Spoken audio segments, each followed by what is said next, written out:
be here now. Just be here now. At some point, you got to sit down and close your eyes and go within. And that going withinness is the preparation for truly being on your purpose, on your mission, on your path. This is The Mindshift. I'm Shira Lazar. And I'm Jordana Reim.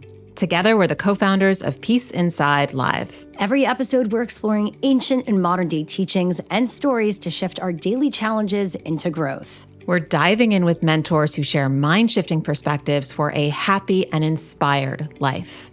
Welcome to the conversation.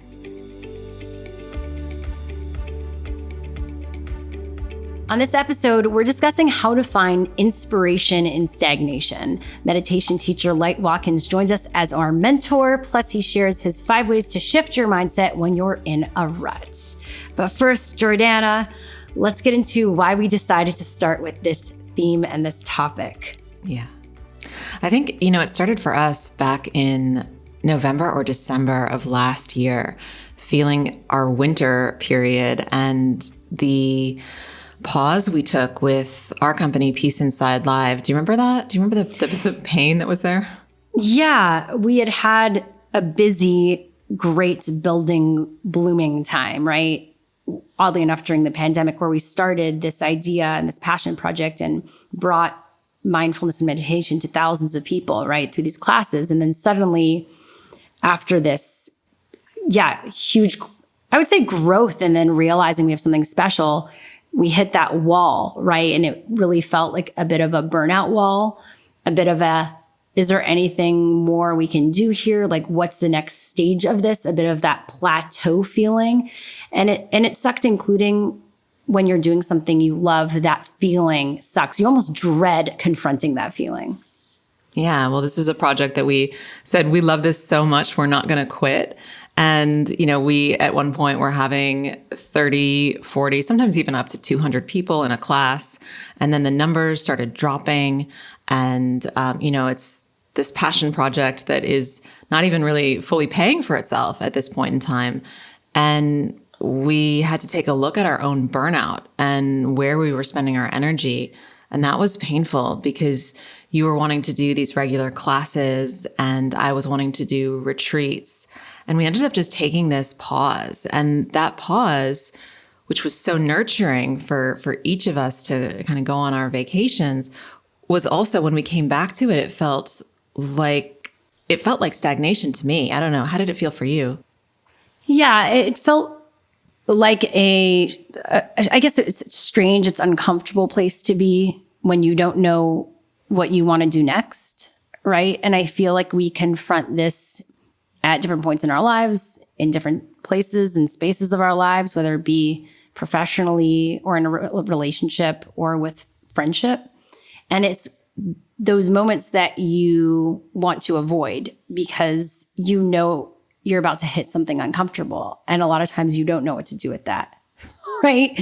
And that also is a bit of a judgment that we put on ourselves because it might mean like, did I not do enough? Did I not do the right thing? What's wrong with me? Does this mean this is over? Should I just throw in the towel?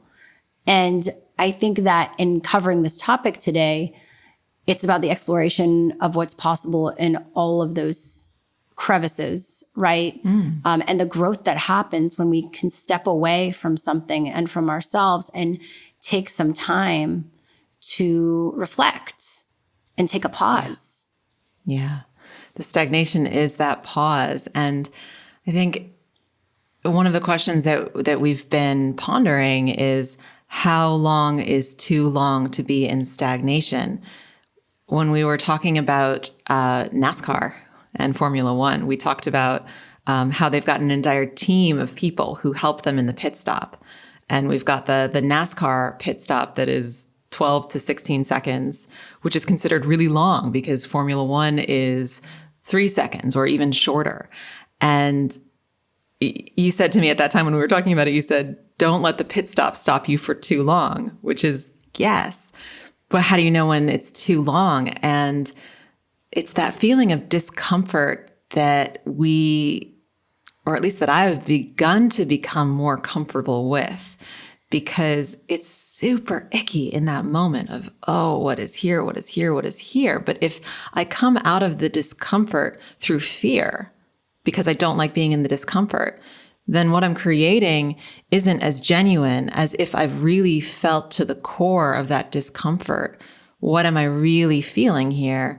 And what inspired action do I need to take? An action from love versus an action from fear.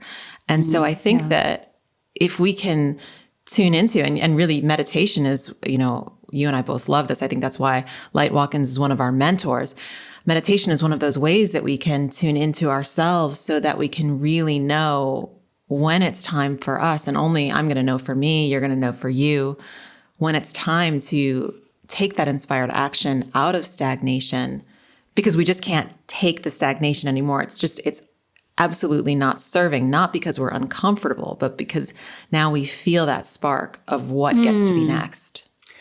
Yeah, and I think we get to be kind with ourselves. I think what I've learned in moments of non-productivity, where the productivity, it didn't feel authentic anymore. It just would lead to burnout if I kept going, was the fear of failure. It's a fear of letting go of control. And what's even deeper in there is acceptance of what is and the beauty of whatever is in that moment, whether I'm producing, whether I'm in promotion mode, whether I'm out there in the world and people are seeing me, or whether I'm in the mode right now where I'm in hibernation, right? And that's all okay. And we learn so much in our own hibernation of Peace Inside Live, of our baby, right? And I think that's where we get to go. I know for me, that's where I've had my biggest growth, in saying it's like, it's all okay, whatever part of the process that I'm in. Yeah. Yeah. I really like the inquiry. What if there was absolutely nothing wrong? And so looking at even our own stagnation, what if there was absolutely nothing wrong? And really, there is absolutely nothing wrong, because you and I both know that we're going to keep going. And if we've got that in our hearts, I'm going to keep going with this, then that stagnation is a beautiful part of the process, albeit painful. Exactly. And today we're not just leaving you with some of these ideas to ruminate on or these questions, but we actually are going to be bringing you tools and action that you can bring into your life. And so with that, let's move to our special mentor today. Yeah, let's hear from Light Watkins, and let's learn how to shift our minds from stagnation to inspiration. I am so excited to introduce our special guest today, because this is someone who actually taught me Vedic meditation. I learned my meditation practice in his apartment in Los Angeles. He is a best-selling author, an accomplished meditation teacher, founder of the Shine movement, and an inspirational keynote speaker and workshop leader. I mean, he has delivered over 500 wellness-themed talks around the globe since 2007. He also has a new book out. It's called Knowing Where to Look, 100 Daily Doses of Inspiration. Light Watkins, thank you so much for being with us. Thank you so much for having me. I'm honored to be here. I mean, I love the full circle moment, how I really, my own personal growth journey really began in many ways in your not one bedroom apartment. It was multiple bedroom apartment in Los Angeles. Mm-hmm. And you've left Los Angeles. You've since become a nomadic mindful leader. How do you go from model to where you are now in Mexico? Oh my God. I don't think we have enough time to get into all of the twists and turns, but you mentioned my last book, or my recent book, Knowing Where to Look. It's about inspiration. And I was following my own inspiration just in all these ways and trying not to overthink it. And, so in one moment, my inspiration said, move to Los Angeles from New York. That's where I was modeling in New York. And I'd started dabbling in the board game industry. I was creating board games with a buddy of mine, and he had just gotten married in Los Angeles, and I was spending more time out in Los Angeles, and I just felt inspired by the vegan scene. I was a heavy vegan at the time. And so I moved out to Los Angeles, and really enjoyed myself. And I ended up being in LA for like 16, 17 years, which was crazy because I hadn't been anywhere that long. And then I got the inspiration to get rid of all my stuff in 2018 and started being nomadic. And I was probably circumnavigated the globe 2 or 3 times since then. And obviously with the pandemic, things slowed down a bit. And I decided, that I wanted to go somewhere that I was very inspired by. And that happened to be Mexico City, because I had been spending some time here just before the pandemic. When did your journey with meditation begin? So that actually started with the modeling when I was living in New York. One of the things about modeling, and I'm looking at you two right now, and I wouldn't be surprised if both of you were models at some point in your life. Okay, I'll take that. I'll take it. You were a model, right, Jordana? No. No? Actually, you know what? That's not true. Oh, no. I was a model for a vegan shoe company, but those were my feet. There you go. So the thing with modeling is that you only have to work 2 or 3 times a month to be able to pay your bills. So you have a lot, unless you're like, supermodel, a Mark Vanderloo or Kate Moss, these are old school supermodels. You have a lot of downtime on your hands. So I was using my downtime to develop this board game concept with my buddy who I was telling you about, as well as practicing lots of yoga. And then in the yoga scene, this is like in the mid 90s. So this was back, early days of yoga. And I would get invited to these meditation circles. And there'd be like 3 people there because not many people were going out of their way to meditate. And I was, we'd be sitting on the floor with our legs crossed, back straight. And the teacher, who was usually my yoga teacher, would be guiding us through these experiences. And at the same time, I was reading all these spiritual books. I was really into conversations with God when I was living in New York. And that's all I wanted to talk about was metaphysics and esoteric stuff. And I was getting deep into my diet and just all the different ways to heal, to balance, to purify. And so that's where it all started. And then when I went to LA, and then I met my meditation teacher in LA in February of 2003, and I didn't know anything about different styles of meditation, but he happened to be a transcendental meditation teacher, a former TM teacher, I should say. And so that's what I ended up learning without realizing that that's what I was learning. But I took to it like a fish to water. And then I knew instantly that I wanted to become a teacher myself because I was having such profound experiences, and I really loved my energy, my teacher's energy.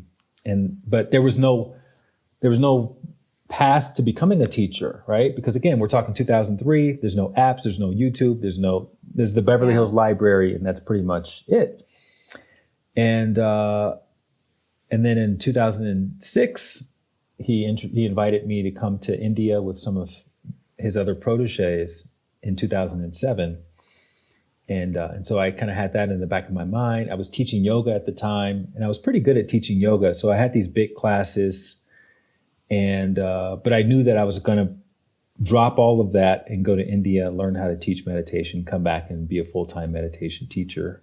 So I did that. I went away for about 4 months and came back and started teaching meditation out of my 1-bedroom apartment in West Hollywood in this old Russian like deco building. So I'd have all these people lined up coming into my apartment.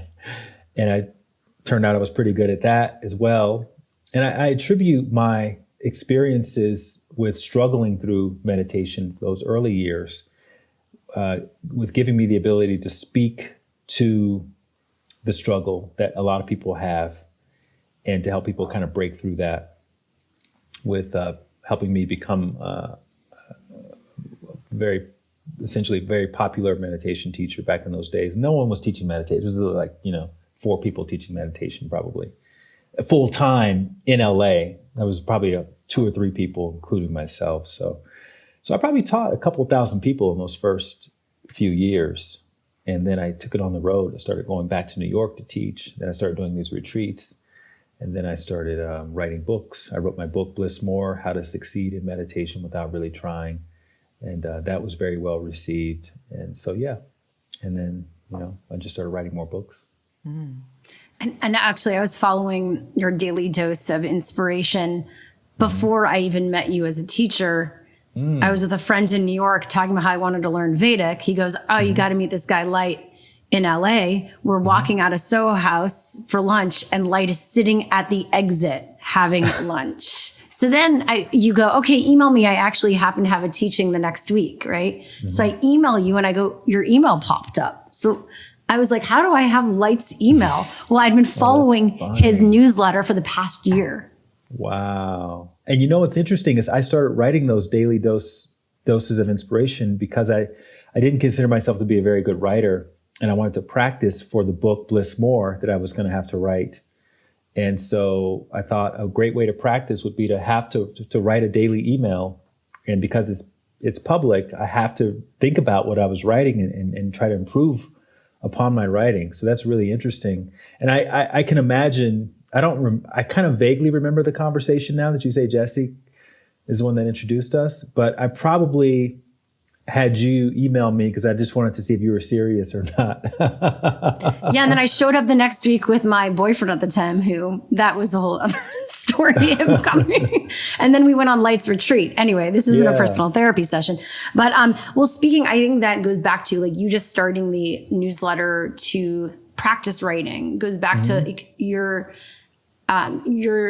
efforts or desire to really do things without waiting for those things to come to you. And just you jump in. And that's really something that you teach and preach through a lot of your work, which I love. And it's really great for our theme today about ruts and stagnation. You've obviously been accomplishing what you've done, but have you felt stagnant or in a rut? And when you have been, how do you push through that? And has that changed over time? It's interesting because I feel like I'm always stagnant and in a rut. But it's relative, right? It's relative. I mean, compared to the average person, I would be considered someone who takes lots of risks and chances and leaps of faith. And you're right. That's why I write about it, because a lot of times I'm preaching to myself. And that's what it takes for me to finally pull the trigger or to take the leap is writing about it and inspiring other people to do it. And I'm like, well, if I'm going to really write about this, I have to be authentic and do it. Now, I'm being a little bit modest here. I have taken lots of leaps, but I remember watching Colonel Chris Hadfield's masterclass, the platform masterclass, right? So Chris Hadfield is a NASA astronaut, and he's got a wonderful masterclass. And part of his masterclass, he talks about space movies, right? Where they're depicting astronauts. And the one that he has the most fun with is Armageddon. I think it was Ben Affleck or whoever, or Bruce Willis, one of those, some of those action guys were in this movie. They have to go and blow up this asteroid before it destroys Earth. And they're in the cockpit of the space shuttle type of vehicle. And they're like, I'm coming in hot and I don't know if we're going to make it. And he's just cracking up. He says, this would never happen with real astronauts, because when you're in the field, when you're in motion, you've already trained for every possible scenario. So you're calm, you're collected. You're not hoping the mission is going to go well. You know that you've already trained for the mission. And so I consider practices like meditation and other inner work to be sort of like the simulation of being comfortable in situations that are uncomfortable, right? Finding comfort in discomfort and knowing and feeling a thread of connection that whatever's going to happen, you're going to be fine. It's going to present you with an opportunity to grow, to transform, to expand. And so when I'm taking these leaps of faith, oftentimes it's not, the scary part is just before you take the leap, because it's something new, and this is how humans are wired. Whenever you're doing something new, there's some fear there usually. But once you're in motion, once you're in the air and your feet have left the ground, you've taken the leap, you know the net's, like there's a part of you deep down, just from your work, the work you've done, you've cultivated the awareness that, hey, the net's going to appear. It may not look like what I thought it was going to look like, but I know that I have the capability to do it again. If I don't like where I land, I'll just take another leap and I'll keep leaping until I land in a place where I feel is aligned with what I'm looking for. But that's the process, right? That's the process. There really is no outcome that is going to be the end all be all of your life experience. The deal is you're making a lifestyle out of taking these leaps of faith. And so you're practicing getting more comfortable with taking the leap into the unknown. And that continues on throughout life, right? So yeah, at a certain part, once you've landed in a place and you've been there long enough to get familiar with it, that's where the stagnation starts to occur, because you have there's another urge or hunch to take the next leap. But time slows down for you when you do this a lot. And for you, stagnation may be 2 weeks, but 2 weeks may seem like an eternity. And someone else may be 2 years, because they're not used to that. So once you get the cue, you know, okay, it's time to leap, but I'm really enjoying this right now, or I kind of want to, rest up a little bit more before I know I'm going to do it at some point, but I don't know, that's the conversation that I'm having. And I'm sure we can all relate to that conversation on some level. But eventually you have to get back up on the cliff and take the next leap. And so shake things up a little bit more. Ooh, wow. I'm sure people can relate. I can totally relate to that. I was not a model previously. I was an executive producer, and I was feeling that need to make a leap for probably 2 years before I did. And it was this uncertainty. I didn't know what that leap was going to be. And I felt like I needed to know what the leap was going to be before I could make it. And I love this, it's like almost like we've got leap of faith muscles that we're working on in this practice, right? It's like, how big are my leap of faith muscles? But really, and I know that we must grow that from taking those leaps. But what about that period of time? For me, it was 2 years of thinking, okay, this isn't it, but I don't know what it is. What if someone is in that period for years? What can they do to get to that point where they're ready to jump?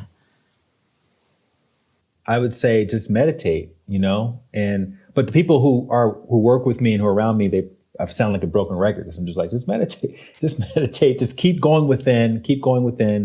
The more you familiarize yourself with your internal landscape, which again is a process of becoming comfortable with discomfort, because your mind is what you're essentially having to kind of move through. And that's very uncomfortable, to have to really be exposed to the same thoughts you probably have wanted to hide from or distract yourself from, but to really go into it and lean into it and just allow yourself to be with that. It prepares you to take the leap of faith. So, and a lot of people will say, well, especially guys hear people talk like this.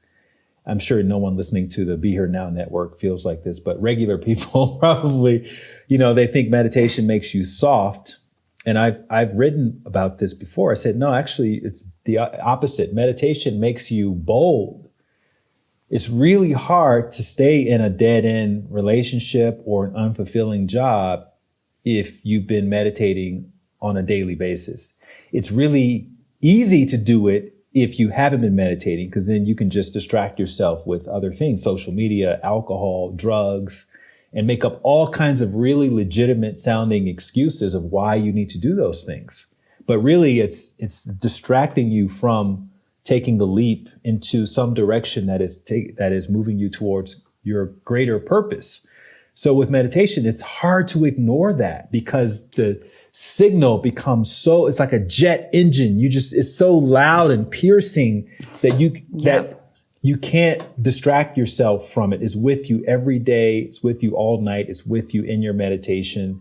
You start seeing signs everywhere. Random people say stuff that, evokes it and conjures it up.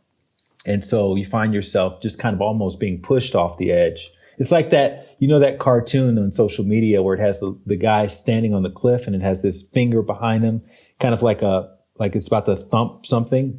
And it says, The finger's God, the cliff is God, the hand that's in front of the cliff is God. It's like everything about the situation is divinely organized. And yet, when we don't have access to that internal landscape and that sense of connection, everything seems separated and isolated. And that's why it can be so scary. It's because we don't feel the connection. We can read about a connection. We can see positive thought quotes on Instagram that are about the connection and we like them and everything. But you have to really feel it. And that's what meditation does, is it allows you to feel that connection. And that's why we're still talking about it 6,000 years later, right? You can't get around it.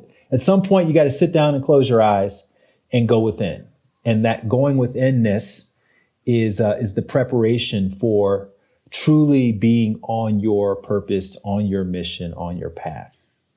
Light, what do you think about people who say, and you mentioned like some guys that say this, but what about people just say like, oh, it's a privilege to be able to take time to meditate? Like, it's not this idea, and I don't know if you're hearing this, just like how unrealistic or inaccessible some of these tools are to certain communities or groups of people these days. I would say that they are 100% correct. It is a privilege to be able to meditate and to even be in spaces that expose you to these practices. But I don't think meditation itself is any more of a privilege than having a good night's sleep. Like, it's a privilege to be able to sleep through the night. If you live in a place where there's gunshots all through the night and, water leaking in the ceiling and you don't have proper heat or ventilation or your place is moldy, that's a reality for a lot of people. And that speaks to a larger condition of our society that still needs to be addressed by people who have the capacity to put themselves in uncomfortable situations, which most people don't have. So when you look at the Malcolm X's and the Martin Luther Kings and the Gandhis and the Mother Teresa's of the world, these are people who were able to put themselves in very, very uncomfortable situations for long stretches of time.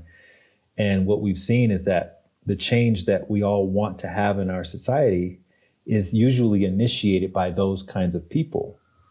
And so when you look, when you look deeper at those people, it becomes apparent that on the other side of their bold actions was some sort of outlet for all of the backlash and the retaliation and the stress that they were experiencing, right? So a lot of them were depressed.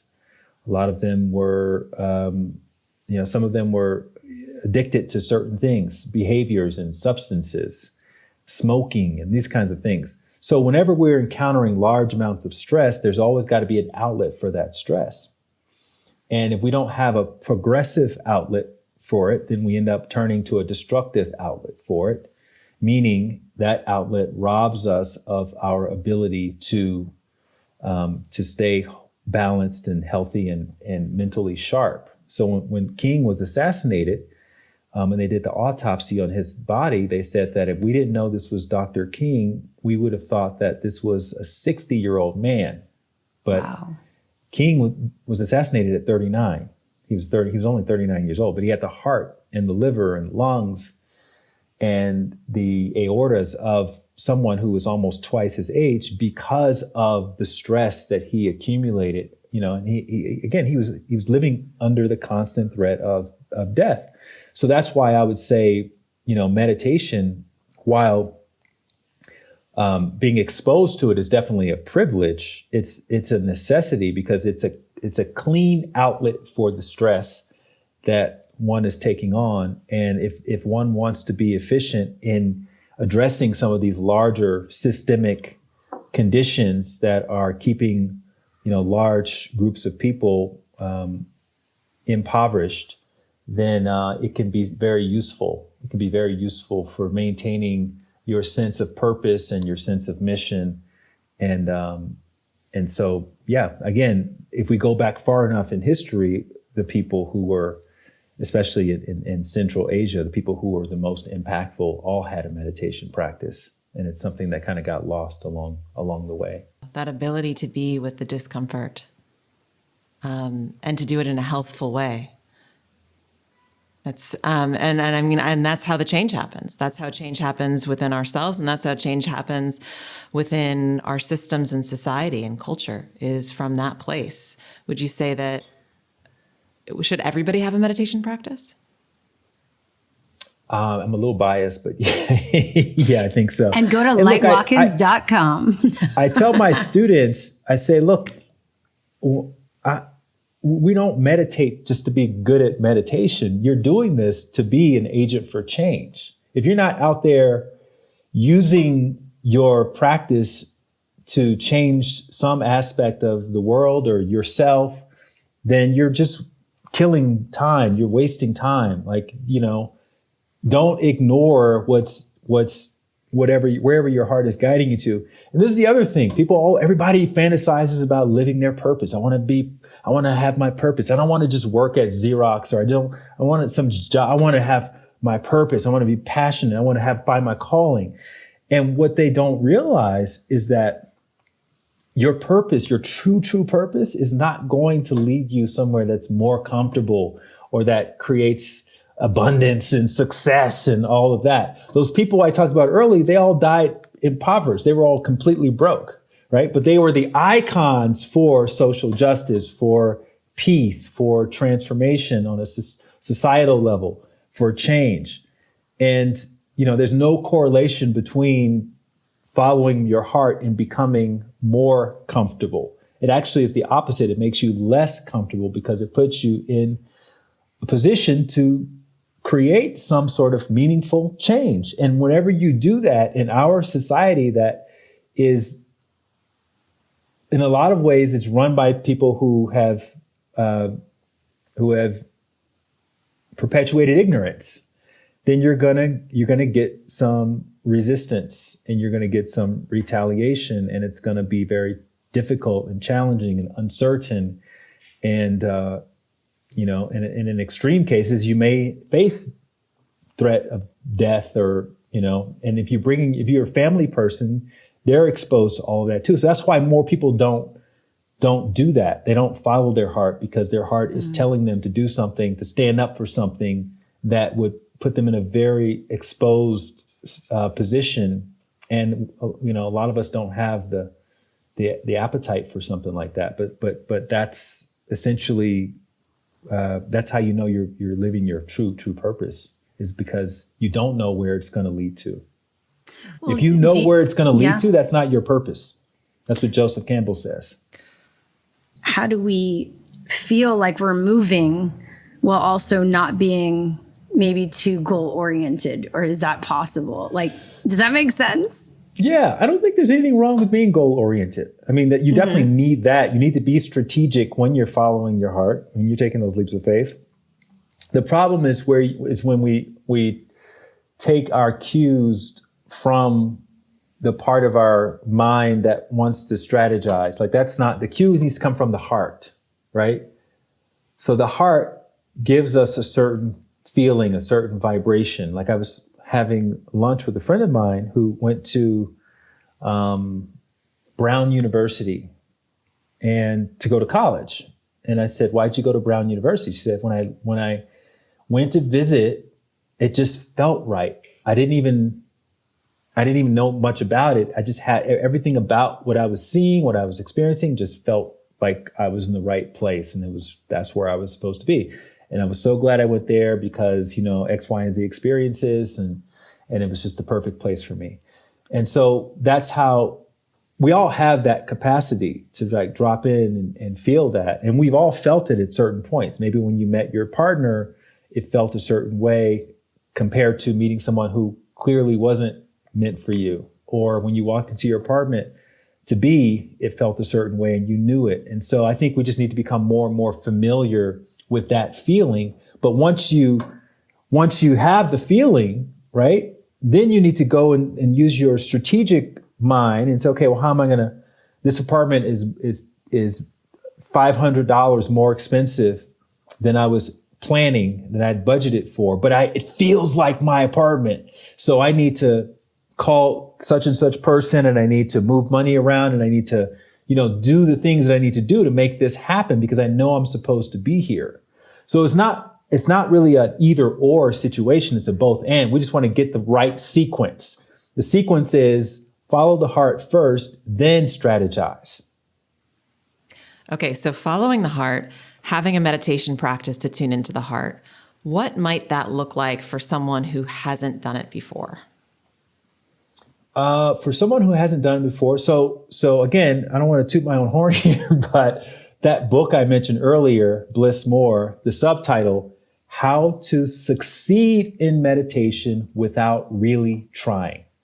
And so I wrote that book for people that you're describing, people who haven't done it before, who may hear this talk and think, oh, wow, I really want to have that experience, but, and then they start going to all the excuses. Oh, I've tried it before. My mind is too busy. My body's too antsy. I'm too this, I'm too that.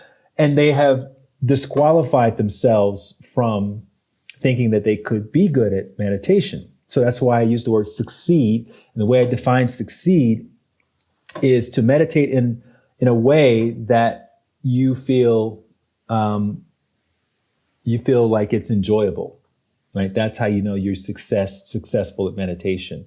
So I'm literally teaching people from having no experience or a bad experience and then taking them through the steps to have an enjoyable meditation experience for 10 or 15 minutes a day. Mm-hmm. The other thing to understand is that there are two kinds of meditation, right? There's guided meditation, where you have someone whispering in your ear, telling you, it's like think about Jordana. this. Oh, like my, like this voice, like this one. which is fine, right? That's more of like the mindfulness approach. And then there is silent meditation. Silent meditation is when you are literally sitting in your living room, right, on your couch or in your rocking chair or whatever, with your eyes closed, and you're just in your thoughts. Now, silent meditation is more closely aligned with sort of traditional meditation. Guided meditation is more like a training wheel version of meditation. You need somebody there to tell you what to do. So if you've been using, say, Headspace or, Insight Timer, you've been experiencing guided meditation, which is great. It's a great place to start. But eventually, if you really want to go deeper into your practice, you want to graduate yourself from guided experiences and into the silent meditation. So Bliss More is a way to understand silent meditation, and the apps and all of that. That's a way to get into guided meditation. So maybe you start with the apps, then you go to Bliss More, then maybe one day we'll be sitting in a room together and I'll be taking you through, the in-person instruction. Yeah, I highly recommend it. It's my go-to for so many moments in my life when I just feel like my head's going to explode, anxious, overwhelmed. It comes back to the Vedic meditation that Light taught me. So thank you. So we do have some beautiful social questions from our community. We had a great question come in from Madeline. Let's hear what she has to say. Hi, Jordana. This is Madeline. I feel stuck and I'm feeling a lot of stagnation in my life around my chosen partnership. We're actually coming up on our anniversary and I love this man, but we, during the pandemic, had to make a big move away from the city where my work and my career is to the middle of Texas, and his job and career are thriving. And I'm in this place I think a lot of women find themselves where I'm doing a lot of sacrificing. We got a new dog and we are building a very nice life that is very, very separate and far away from my dreams. Before we got on this call, right? We talked about recording separately, and, you know, I told you I didn't have a way to do that. And then it occurred to me that I could use my voice thing on my phone and record through my phone thing. And so it was, you know, it's not the perfect alternative, but it works. It works for now. It works. It's good enough. And I would say anybody in that situation, if you truly love someone and yet you're not getting your needs met, where there's a will, there is a way. And so we want to attend to the way, that, you know, finding a way out of no way, as opposed to thinking about ending something with someone who you apparently are very deeply in love with, right? So that's what I would say. Start there. And I'm sure she's already been thinking in this direction, but I would say challenge yourself even more. And so the challenge that I like to play with myself when I'm in a situation like that is I put myself in the assistant role, my own assistant role, right? And I say to myself, if I was being paid $1 million to figure this situation out, like, I have to figure it out. Not figuring it out is not an option. And maybe $1 million isn't motivating enough for some people. So whatever is motivating enough for you, right? Imagine you're in that scenario and you have to figure it out. And so what would you do, right? Coming back and saying there's no way to figure this out is not an option. It's got to be some option. It may not be sexy. It may not be elegant at first. But again, it's about starting with something and then iterating from there. And then maybe, you know, that works out for a year or so, and then you got to change it up again, and you just got to keep doing that. And I think with any relationship dynamic, that's really the good stuff. You know, those little mini sacrifices and the conversations that you have to have, and both people have to kind of give and take at different times. That's what a relationship is at the end of the day, right? There's no perfection happening. There's no perfect outcome to any relationship, because let's say he left his job and they moved back to wherever they were before. One of them could get diagnosed with a terminal illness, and now they have to deal with that, right? And so that becomes the new adventure. It's like, okay, what are we going to do? How are we going to figure this out? You can't work now. You were the breadwinner of the family, but we're in the place where we love. So let's try to work this out. And that's, you know, life is just a series of these different plot twists that we have to work out. And it's just a lot more interesting at the end of the day if we can find creative solutions to these situations. So that's what I would say, is just continue brainstorming for creative solutions to the situation, and thinking outside of the box is really important. And don't take cues from other people. You know, keep listening to your heart, because that's where the best ideas are going to come from. In a relationship dynamic, just a follow-up question to that. So finding that creative solution, is that Madeline's work to do on her own, or does she do that with her partner? She's the one who's experiencing stagnation. Is it up to her? Yeah. Is it up to the two of them? Well, the creative solution, maybe let's have a dialogue about this. Let's do pros and cons and see, you know, so you can understand what I'm experiencing. Because maybe he doesn't, you know, guys are famous for compartmentalizing stuff and not fully understanding until you really sit us down and, like, it's almost like you have to grab our face like a dog and, like, look us right in the face and tell us, this is what I'm experiencing. It's very frustrating. This is what it feels like. I know, it's very, very frustrating. And then we're like, really? That's what you're experiencing? Even though you've repeated it and hinted at it for months and months and months. But a lot of times we don't, that's not, you know, we don't think in the same, we're not operating from the same operating system, essentially. So, and also, so maybe just being clear. Yeah, and I've been through this, where at a certain point you can love someone and have had a great chapter with them, but sometimes It just like, there's a choice that gets to be made if it doesn't work for this period of your life. Like timing is so important for everything, right? Yeah, and look, It's also- it's I think it's more mature to make that choice when both parties understand what the stakes are, versus someone feeling neglected and then snapping and saying, "I can't take this anymore." And then the other person's like, "What do you mean? What? I didn't understand. I didn't know anything was wrong." You know, and then it feels like somebody got shortchanged in the deal, and that creates more drama and unresolved conflict, and and it's better just to be open and honest and don't make any assumptions. Don't assume that they know what you're experiencing. Don't assume they know how important it is to you. Don't assume that they heard you in the way that you need to be heard. Like, you really have to be very, very clear. You have to be vulnerable. You have to be transparent. You can't take it personally if someone, reacts because you're making it sound like it's all about you, or they're making it sound like it's all about them. You have to understand that none of us have been trained in expert communication and relationships. That's true. Right?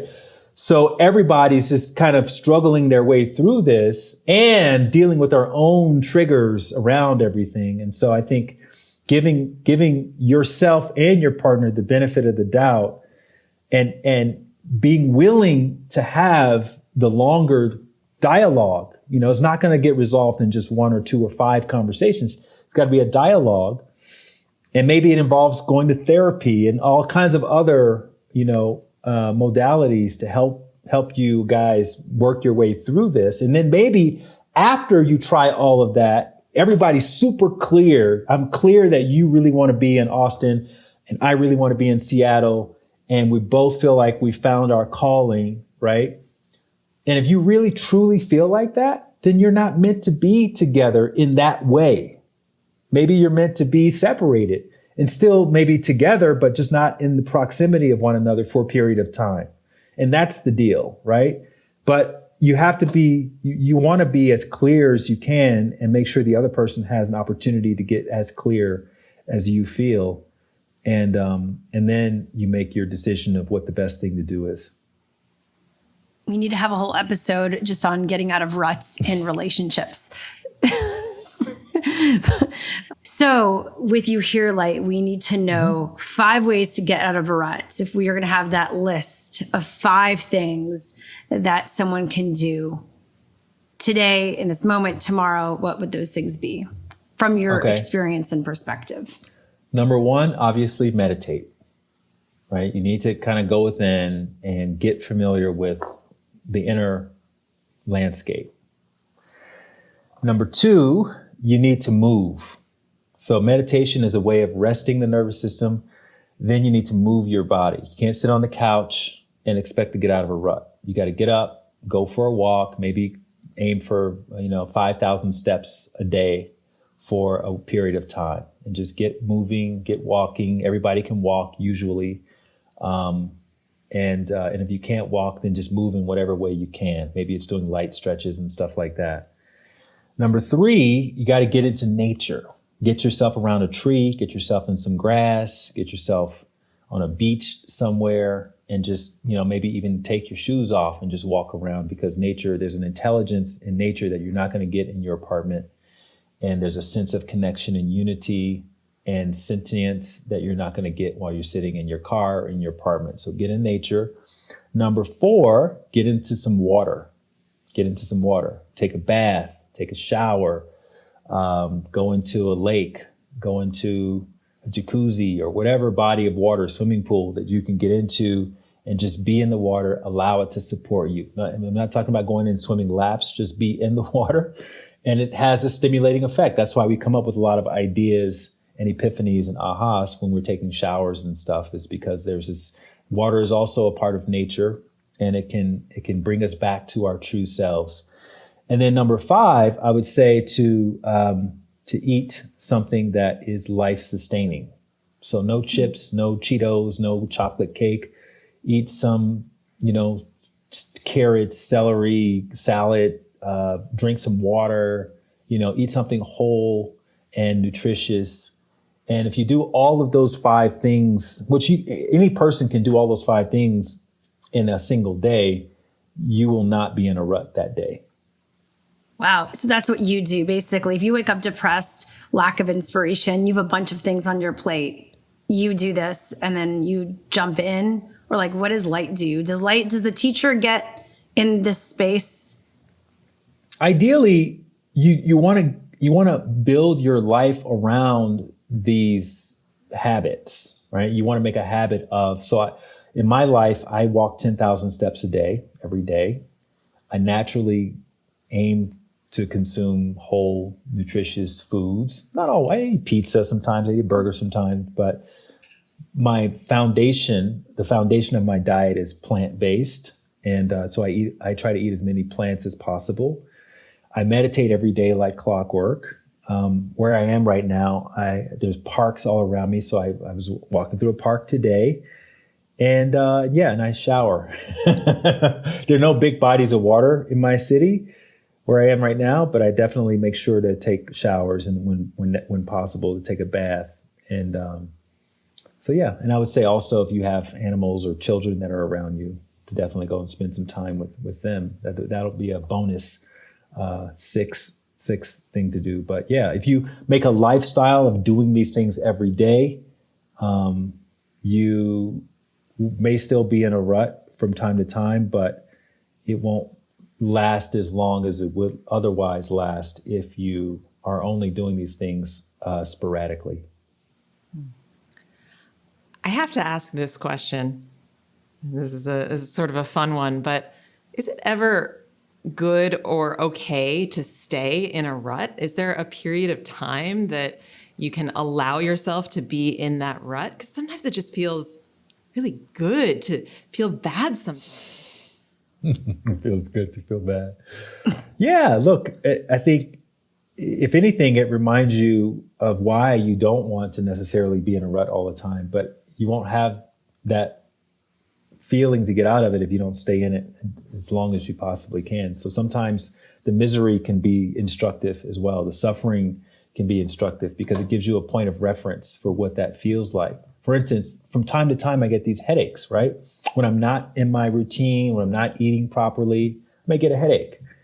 I hate headaches because I can't do anything. I'm lying around all the time, and it's just annoying. And so I'll make sure to do the things that I want to do because I have that point of reference of what happens when I eat too much sugar, when I drink alcohol, when I stay out too late, I don't sleep very well, I wake up too early, I'm around a bunch of assholes. Like those are the triggers that lead to headaches for me. And so I don't like having that experience. So it makes me stand in my power a lot more and have boundaries, have stronger boundaries because I have that point of reference. So if it takes you being in the misery and in the rut for a long enough time to be able to say no to somebody, then do what you got to do. What about creatively? You have so many projects. Do you ever get in a place where you're like, oh, I don't know which one to say yes to or no to, or how to move forward on one? Like, how long do you give yourself to percolate on that? Does it need to come right away? Or like, what if you are in that creative mode? Is it similar to what you just said? I wrote about this on my 5th year anniversary of writing my Daily Dose emails, which was just this past June. And I said, one of the things that I've learned from this experience is that knowing what your purpose is. And so my purpose is to leave people feeling more inspired than I found them. So when I'm doing my writing, when I'm creating content to post on social media, when I'm working on my books, that's what I have in the back of my mind. And so that's the filter through which I'm screening all of the things that I'm putting out into the public and even private stuff, when I want to ask a gossipy question, I think to myself, is this going to leave the energy in the room better than it was when I walked in this room? And if the answer is no, then maybe I'm not going to ask that question. Even if I'm in the mid question, I may think, you know what? Never mind. I wasn't going to say anything that was too inspiring just then. And so knowing your purpose becomes your best editor, right? If you find yourself being constantly confused and indecisive creatively, then that's just a sign that you're not as clear about your purpose yet. You're getting there, but do more inner work. Make sure you're more consistent with your meditation so you get to that point. And then once you get clear about it, you won't have that issue as much. It'll still be there a little bit, but it won't be dominating your actions or behaviors or decision making. I love that. That was perfect. I wanted you to share something about that, so I'm happy you did. We do have rapid fire questions right now. I don't have a sound effect, but I feel like we should have one. Okay, exactly. All that and so what does spiritual mean to you? Spiritual means all inclusive. So in other words, the more you can hold in your awareness, the more personalities, the more character traits, the more types of things and people and situations, the more spiritual you are. Is there a teaching that has changed your life? My meditation teaching has been completely life-changing. It's given me the ability to tune in more to my intuition, which I feel like is the most important thing that's happened to me in the last 20 years. What are you inspired by right now? Right now, I am inspired by Mexico City is a very food-forward city, and so I'm inspired by the foodie scene here. I'm always looking to find new and interesting restaurants to try out with friends. If you could create a billboard that everyone in the world would see, and maybe I already know what this is going to say, but what would it say, Light? I'm curious to hear what you think it would say. When you think about it. Something about meditation or something like that? Something about meditation or something like that. I would say, be here now. Mm-hmm. Beautiful. What's been a mind-shifting book in your life? The first book that I just thought of was The Alchemist by Paulo Coelho. Love that book.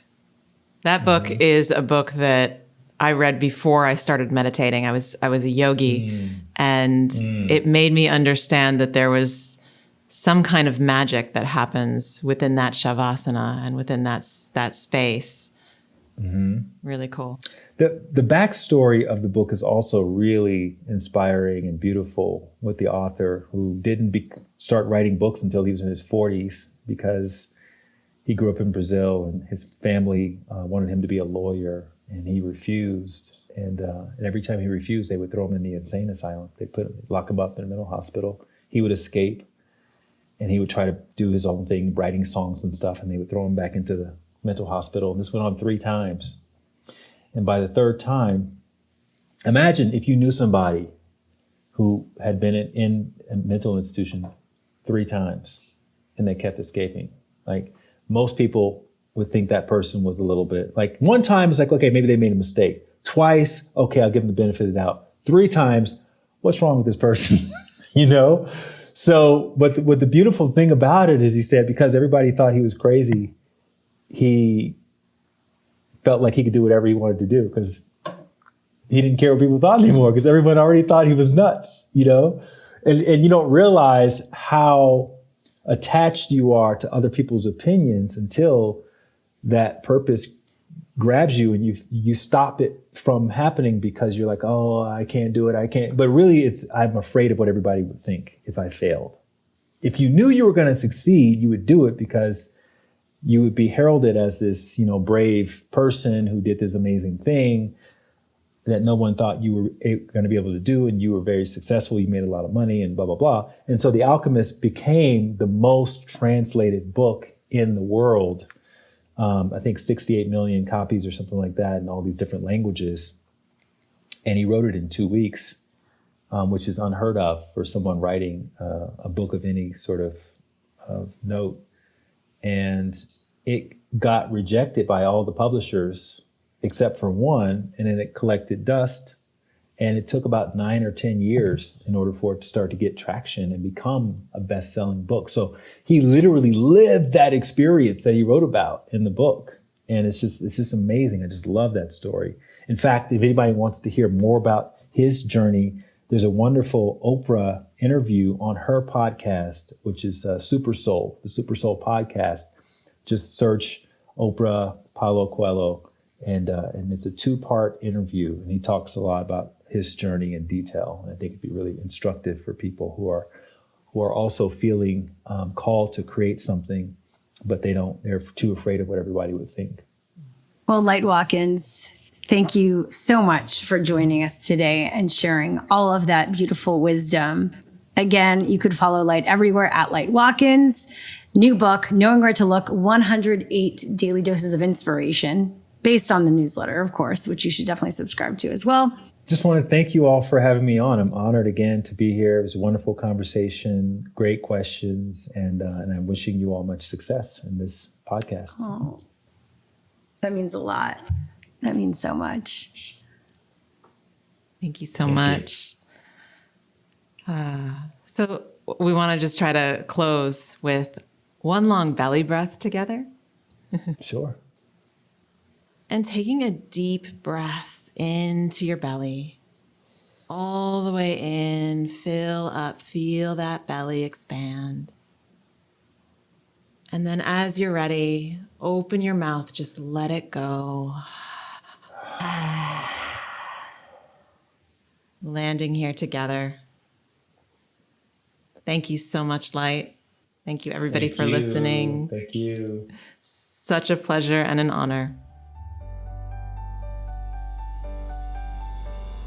Thanks for listening to The Mindshift. If you want to continue your mind-shifting journey, head over to peaceinside.live. Become a Peace Insider and join our community with live classes. Plus, follow us on social media at Peace Inside Live. And if you have any questions and want to be featured on the show, slide into our DMs. Thank you for showing up today. We'll see you again soon.